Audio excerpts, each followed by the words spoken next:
And we continue our severe winter weather coverage this morning on your day. Of course, everyone wants to know how the roads are looking. Matt Bruning joins us from the Ohio Department of Transportation with a look at how crews are keeping up with that snow on the state roads. Thank you for joining us this morning.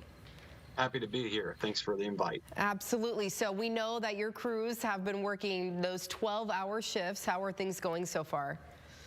So far, we've been making some headway in many parts of the states. Still seeing some very treacherous road conditions across the northern part of the state, certainly in the Toledo area. We're still waiting on the rain to change over to, unfortunately, freezing rain in southern Ohio. In fact, I just got an alert before we came on here of some flooding problems in Vinton County. So we're seeing the whole mixed bag across the state, it seems like, with this storm. Right, and we know that the crews, because of the rain we had here first, they weren't able to get out and pre-treat those roads. So have crews been doing okay being able to keep up with that snowfall? Yeah, I mean, it's been hard, and it will continue to be hard. So we've been urging people to stay off the roads today, really into tomorrow. We continue to urge that unnecessary travel to be avoided today. We do know that there are those emergency first responders and those people who have to drive, doctors, nurses, that are just essential workers that can't not travel.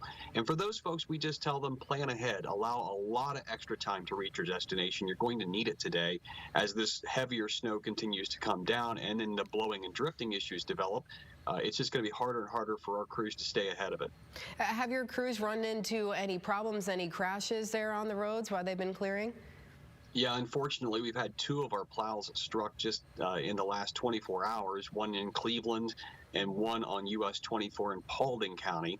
Fortunately, neither one was a very serious crash, and damage to our plows was minimal, but they still had to be pulled out of service for an investigation to be completed. That takes time, and time is not something we have a lot of when you have an active winter storm coming through.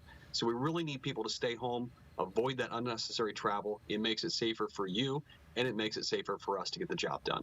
Any idea on how long you think your crews are going to be out there on those rolling 12-hour shifts?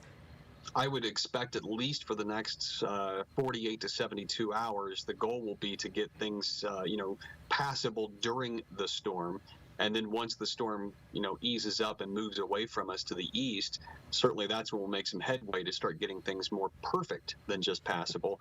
And then once we feel that we're comfortable, that everything is in good shape, then certainly we'll start peeling back those crew numbers. Well, we appreciate the work that they're doing. Thank you so much for joining us this morning. Absolutely. Call anytime. All right. Take care.